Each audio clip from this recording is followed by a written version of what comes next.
Good afternoon. This is All India Radio and I'm Gunmala Kapoor with the Midday News.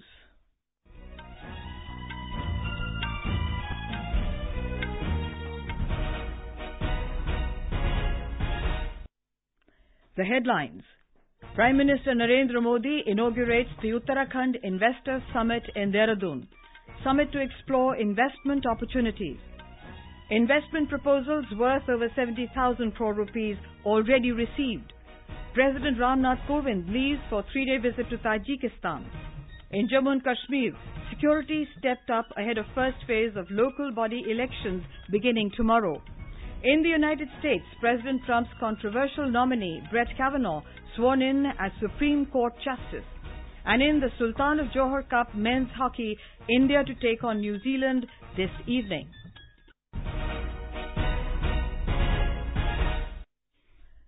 Prime Minister Narendra Modi has said that the government has taken thousands of measures for the ease of doing business in the country. The Prime Minister inaugurated the maiden Uttarakhand Investors Summit in Dehradun this afternoon. Speaking on the occasion, Mr. Modi said the country is going through a phase of massive change. He said his government has reformed the tax system in the country, making it more swift and transparent. आज कारोबार आसान हुआ है, banking system को भी ताकत मिली है। GST के तौर पर भारत ने स्वतंत्रता के बाद सबसे बड़ा टैक्स रिफॉर्म किया है।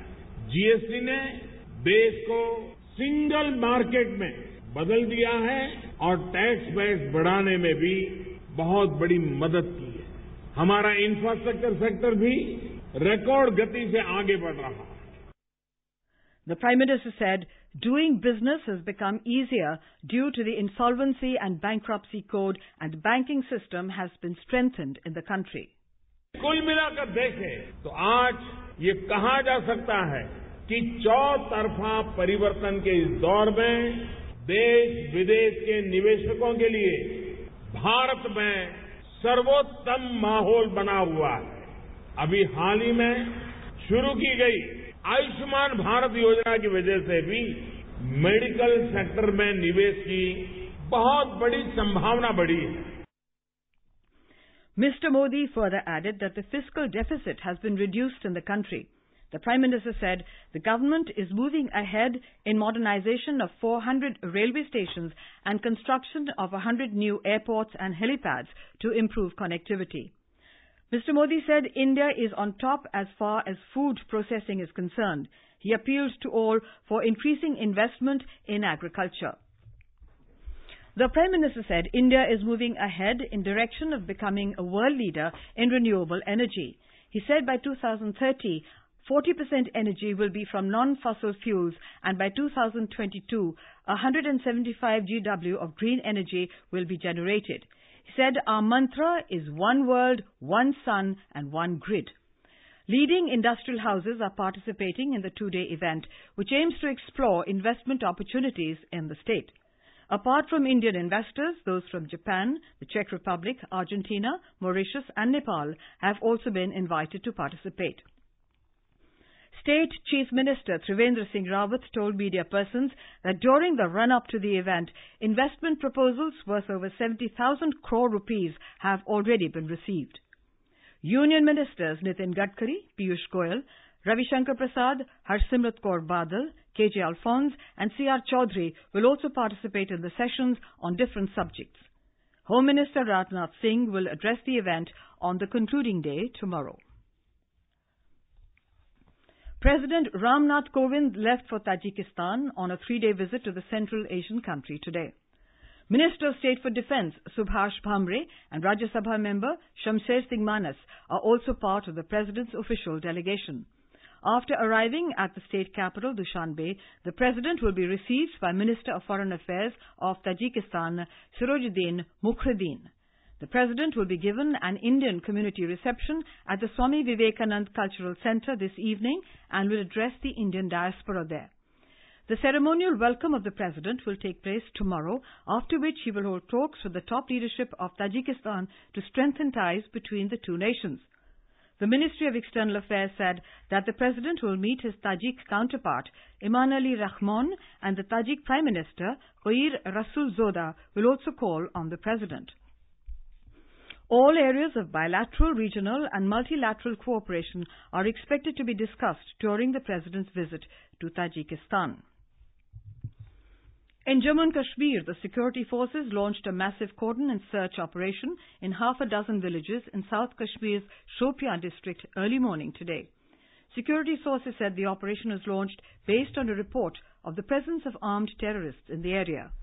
The authorities have suspended high-speed mobile 3G and 4G internet services in the South Kashmir region ahead of the upcoming civic polls in the valley beginning tomorrow. Mobile internet services have been suspended in the 4 districts of Anantnag, Kulgam, Pulwama and Shopian since last evening. The Assam police have taken into custody a Hizbul Mujahideen terrorist, Qamar-uz-Zama. The terrorist, hailing from Assam and involved in anti-national activities, was arrested in Uttar Pradesh last month. Official sources said that he was brought to Hojai last night. Now he will be interrogated by the Assam police.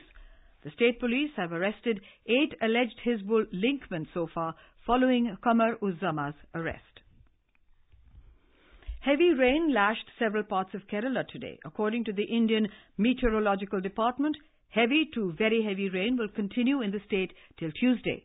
The low-pressure area formed near Lakshadweep in the Arabian Sea has intensified since last night. The depression, which has intensified into a cyclonic storm, is currently moving towards the Oman coast and Yemen.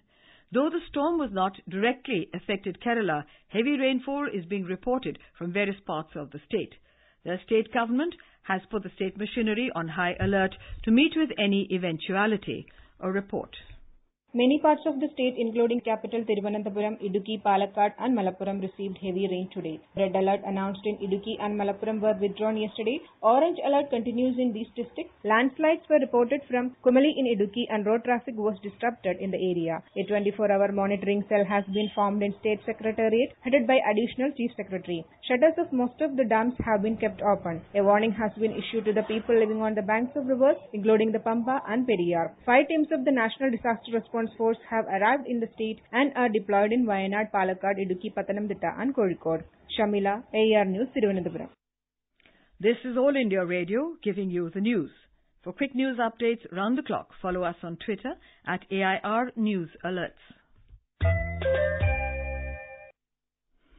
In Jammu and Kashmir, all preparations have been completed to conduct urban local body elections in the state beginning tomorrow. The authorities have put into place a highly structured security plan for at least the next 2 months in the Kashmir region in particular. State Governor Satyapal Malik reviewed the security situation in the state yesterday. The meeting was attended by top officials from the Army, Police, the CRPF, intelligence agencies and the civil administration.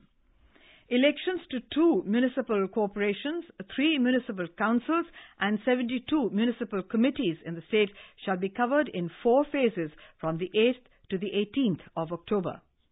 Meanwhile, campaigning for the first phase ended today, involving 422 wards spread across all 3 regions. Polling will start at 7 in the morning and will end at 4 p.m. The fate of 1,283 candidates from the Jammu region, Kashmir Valley and Ladakh will be sealed in the EVMs tomorrow. More from our Jammu correspondent. In Jammu region, 671 polling stations have been set up in the 3 districts of Jammu, Rajouri and Poonch, going to be covered in the first phase tomorrow. As many as 584 polling stations have been set up in Jammu district, 61 in Rajouri district and 26 in Poonch district. Foolproof security arrangements have been made for the smooth conduct of the polls. For the first time, electronic voting machines are being used in these urban local body polls. The state government has declared a holiday in the poll-bound areas tomorrow. With Yogesh Sharma, RK Rana, AR News, Jammu. The Election Commission is in the process of allocating electronic voting machines, EVMs, and voter verifiable paper audit trails, VVPATs, for over 10 lakh polling stations for the 2019 general elections. The Commission said around 22 lakh ballot units, 16 lakh unit control units, and nearly 17 lakh VVPATs will be used for the elections, including the buffer stock for training as well as replacements. The Commission gave information about poll preparations after it announced the election schedule for 5 states in New Delhi yesterday. The Commonwealth Parliamentary Conference of India Region, Zone 3, is being held in Guwahati. The Executive Committee meeting of the 4-day conference will be held tonight, while the formal inaugural session will take place tomorrow. Speakers and deputy speakers of state assemblies in the Northeast are taking part in the conference. Our correspondent has details. The 4-day conference will discuss on several issues on Northeast region. Women empowerment, skill development and connectivity are some of the topics that would be discussed during the conference. Lok Sabha Speaker Sumitra Mahajan will attend the event tomorrow along with Assam Chief Minister Sarvanand Sonowal. The Lok Sabha Speaker will also launch the Northeast chapter of Speakers Research Initiative during the conference. The MPs and MLAs from the Northeast are likely to attend the conference. Manas Pradeep Sharma, AR News, Guwahati. The Deen Dayal Upadhyay Gram Jyoti Yojana ensures round-the-clock supply of electricity to rural households and adequate power to agricultural consumers. Due to the consistent efforts and commitment of the government, all 5,97,464 census villages in the country have been electrified. Here is a ground report from our Sambalpur correspondent. Odisha has become the largest beneficiary under Deen Dayal Upadhyay Gram Jyoti Yojana. This scheme has been implemented in 3,474 villages. Kirti Goswami, a beneficiary of Jamili village in Nuapada district, said, ये योजना हमारे जीवन में बहुत बदलाव लाया है। घर में बिजली न होने के कारण हमारे पास ना तो टेलीविजन था ना तो मोबाइल फोन, जिसके वजह से हम लोग बाहर की दुनिया के बारे में कुछ भी नहीं जानते थे। ये योजना हमारे जीवन को बेहतर बनाया है। Though it was challenging to ensure completion of the task within the targeted time frame in remote and inaccessible left-wing extremism affected areas with difficult hilly terrain, deep forest areas, the success of the program deserves appreciation for putting in unprecedented efforts by the center, all other stakeholders involved directly or indirectly in 24/7 supply facilitation of electricity infrastructure, including metering at all levels in rural areas of Odisha. S.N. Patnaik, AR News, Sambalpur. In the United States, President Donald Trump's controversial nominee, Brett Kavanaugh, was sworn in as the 114th Justice of the Supreme Court. Kavanaugh was officially sworn in last evening by Chief Justice John Roberts, who administered the constitutional oath to him.